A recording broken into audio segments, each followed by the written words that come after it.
कि ये भूलेंगे नहीं, क्योंकि जो अभी तक तुष्टीकरण की राजनीति करते थे, जो मौलवियों को कहते थे कि हम 18,000 रुपए प्रति माह देंगे, उनको भी ठग लिया और 17 माह से जो 18,000 रुपए प्रति माह देने थे वो नहीं दिया।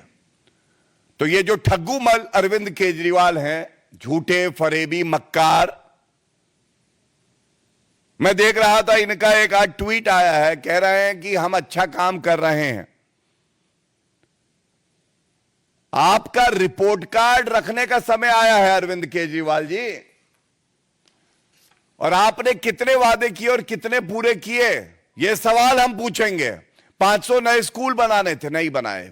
20 नए कॉलेज बनाने थे, नहीं बनाए। 15 लाख सीसीटीवी बनने थे, लगने थे, नहीं लगे। 5,000 नई डीटीसी बसें आनी थी, नहीं आई। 8 लाख नौकरियां देंगे, नहीं किया। 2 लाख शौचालय होने थे, नहीं किया। पूरे दिल्ली में वाईफाई होगा, नहीं हुआ। 1000 मोहल्ला क्लिनिक बनाएंगे। मोहल्ला क्लिनिक की क्या हालत है हम सबको पता है। यमुना साफ कर देंगे, खुद मानते हैं कि यमुना साफ नहीं कर पाए।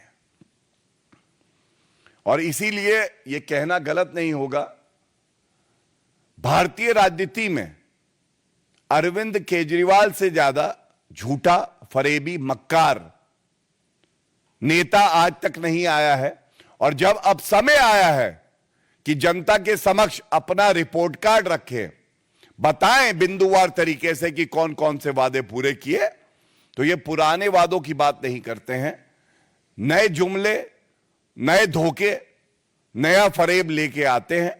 और इसीलिए यह चिंताजनक है, यह आवश्यक है कि जनता इनको करारा जवाब देके इनको दिखाए कि झूठ बोलने वालों का भारत की राजनीति में क्या हश्र होता है। बहुत बहुत धन्यवाद। यस,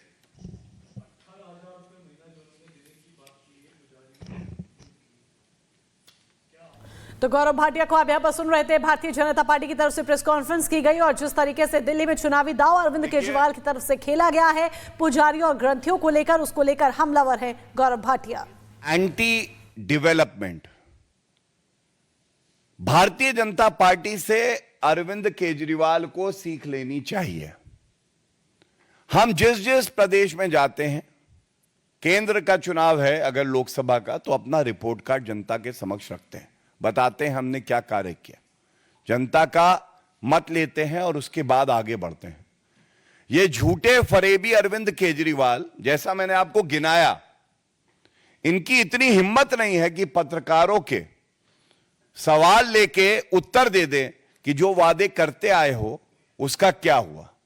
और आज सबसे दुखद बात यह है कि चुनाव जीतने के लिए आपने हमारे बच्चों का इस्तेमाल किया। वो बच्चे जिनको आपको शिक्षा देनी थी, आप उनका इस्तेमाल कर रहे हो। यह सवाल क्यों नहीं पूछा जाएगा अरविंद केजरीवाल जी से?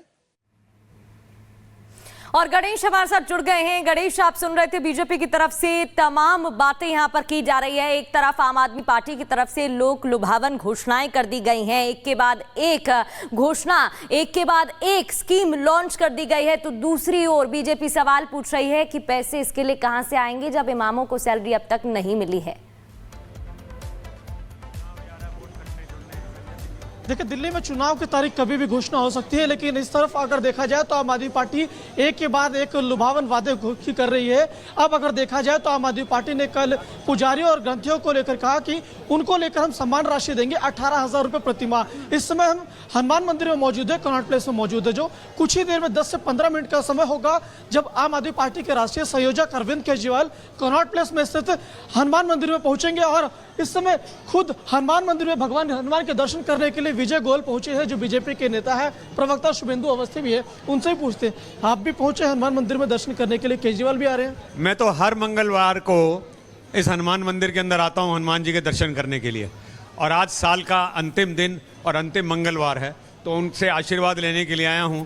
हमारे चुनाव में जीत के लिए भी चुनावी आशीर्वाद नहीं, मैं तो हर मंगलवार को आता हूं। अच्छा, केजरीवाल अभी पहुंचने वाले हैं और उन्होंने कल घोषणा की है पुजारियों और ग्रंथियों को 18,000 रुपए सम्मान राशि देने की। चुनाव आ गए हैं तो सब दिखावा और ढकोसला है।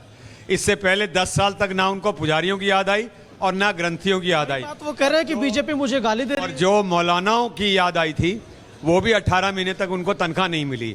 तो ये सब चुनावी घोषणाएं हैं, वो करेंगे क्योंकि चुनाव आ गए हैं। किंतु चुनाव होना चाहिए गंदे पानी के ऊपर, प्रदूषण के ऊपर, मैली यमुना के ऊपर, भ्रष्टाचार के ऊपर, टूटी सड़कों के ऊपर, अस्पतालों की दुर्दशा पे, उससे ध्यान भटकाने के लिए इस तरह की घोषणाएं की जा रही हैं जी। जिस तरीके से आप लोगों ने एक पोस्टर जारी किया, उन्होंने कहा कि बीजेपी हमें गाली दे रही है, गुजरात में 30 साल से सरकार है, वहां कुछ किया नहीं, आज हम पुजारियों के लिए, ग्रंथियों के लिए करे, तो इस तरीके से बोल रहे हैं। वही तो मैं कह रहा हूं, जब अंतकाल आता है तो भगवान राम याद आते हैं, हनुमान जी याद आते हैं।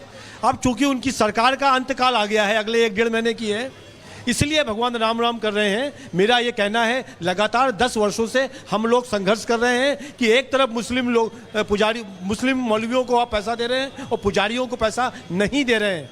अब वो संघर्ष ठीक हुआ है और भारतीय जनता पार्टी अभी कुछ देर बाद यहाँ केजरीवाल पहुंचेंगे। पुजारियों, ग्रंथियों को लेकर कहा है कि 18,000 रुपए सम्मान राशि देंगे प्रतिमाह। किस तरीके से उनके इस फैसले को देखें?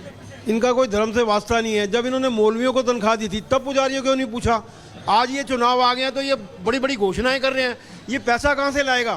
केजरीवाल के पैसा है नहीं, पेंशन देने का पैसा नहीं वृद्धाश्रम की, और किसी को भी तनख्वाहें देने का पैसा नहीं है। तो ये ऐसी घोषणाएं करके चुनाव के मुद्दे बना रही है।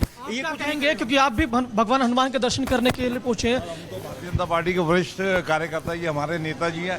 सर, क्या कहेंगे? अभी केजरीवाल पहुंचने वाले हैं और कहा है कि पुजारियों, ग्रंथियों को 18,000 रुपए सम्मान राशि देंगे, कुछ देर बाद पहुंचने वाले। किस तरीके से उनके फैसले को? 10 साल पहले कहाँ थे ये पुजारी? 10 साल पहले भी थे ना, सदियों से तो है पुजारी। तो ये तो मौलवियों का साथ दिया हमेशा इन्होंने। बताइए, 8 साल से पेंशन रोकी गई है, अभी चुनाव के टाइम पे पेंशन चालू करनी थी, हैं? ठीक है, कुछ और भी यहाँ पे भक्तगण पहुंचे हनुमान जी के दर्शन करने के लिए, उनसे भी बात करने की कोशिश करेंगे। सर, क्या कहेंगे? जिस तरीके से अभी कुछ देर बाद केजरीवाल पहुंचेंगे, उन्होंने कल घोषणा की है कि पुजारी, ग्रंथियों को 18,000 रुपए सम्मान राशि प्रतिमाह दिया जाए। सर, इसके बारे में मुझे कुछ आइडिया नहीं है, सॉरी। मैम, आप क्या कहेंगे? केजरीवाल ने जिस तरीके से कहा है कल कि पुजारियों, ग्रंथियों को 18,000 रुपए प्रतिमाह सम्मान राशि दी जाएगी, कुछ देर बाद इसकी शुरुआत यहाँ से करने आ रही है। मुझे नहीं पता इसके बारे में कुछ भी। मैम, आप क्या कहेंगे? हाँ सर, आप सर, जिस तरीके से अलग गणेश वहां पर लोगों से बातचीत कर रहे हैं और उनकी प्रतिक्रियाएं जान रहे हैं। जिस तरीके से अरविंद केजरीवाल ने ऐलान किया है, कुछ ही देर में अरविंद केजरीवाल दिल्ली के कनॉट प्लेस में हनुमान मंदिर पर पहुंचेंगे, योजना का शुभारंभ करेंगे, यानी कि रजिस्ट्रेशन की शुरुआत हो जाएगी। लेकिन जरा सोचिए, ये ऐलान जिस वक्त पे किया, क्योंकि बार बार इस बात का जिक्र इसीलिए हो रहा है क्योंकि मुद्दा ये है कि आप पुजारियों और ग्रंथियों को सैलरी देने की बात तो कर रहे हैं, लेकिन उन इमामों का क्या जिन इमामों को बीते 17 महीनों से सैलरी नहीं मिली है, तनख्वाह नहीं मिली है, वेतन नहीं मिला है, और ऐसे में एक बार फिर से चुनाव आया तो अरविंद केजरीवाल ने फ्री के रेवड़ी कल्चर का दांव चल दिया।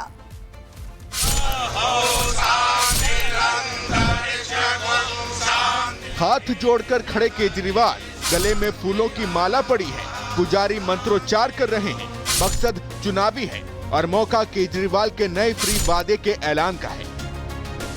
वादा है कि अगर दिल्ली में फिर सत्ता में लौटे तो मंदिर के पुजारियों और गुरुद्वारे के ग्रंथियों को हर महीने 18,000 रुपए देंगे। आज इस योजना के जरिए हम इसे, मैं वेतन या तनख्वाह नहीं कहूँगा, एक तरह से इनका सम्मान करने के लिए इसकी घोषणा कर रहे हैं कि लगभग 18,000 रुपये महीना इनको सम्मान राशि दी जाएगी हमारी सरकार बनने पर। दिलचस्प बात यह है कि कल ही योजना का ऐलान हुआ और खुशी की बात यह है कि पुजारी ग्रंथियों के लिए आज से रजिस्ट्रेशन भी शुरू है, जो चुनावी तारीख आने तक चलते रहेंगे। इस योजना का रजिस्ट्रेशन एक तरह से शुभारंभ करने के लिए मैं कनॉट प्लेस के हनुमान मंदिर जाऊंगा और वहां के पुजारियों का रजिस्ट्रेशन करके आऊंगा। फिर मेरे आरंभ करने के बाद पूरे दिल्ली के अंदर इसका रजिस्ट्रेशन चालू होगा। केजरीवाल ने एक और फ्री स्कीम का ऐलान किया तो सियासत भी हो रही है। बीजेपी कह रही है कि केजरीवाल की योजना हवा हवाई है, तो कांग्रेस कह रही है कि सिर्फ योजना ही फर्जी नहीं है, योजना का ऐलान करने वाले केजरीवाल खुद बेईमान हैं। 2013 से ये मौलवी और इमामों को तनख्वाह दे रहे हैं। 58 करोड़ 30 लाख 90 हज़ार रुपये अब तक दे चुके हैं, लेकिन मंदिर के पुजारियों के लिए इसके पास पैसा नहीं था। आज जब चुनाव सर पर आ गए और इन्हें लगा कि खाली मौलवी और मौलाना से काम नहीं चलेगा, तो इन्हें राम याद आने लगे हैं। यहाँ तो एलजी रुकावट है, केंद्र सरकार रुकावट है, लेकिन पंजाब में पहले ग्रंथियों को, पुजारियों को, इमामों को दे देना, मान दे।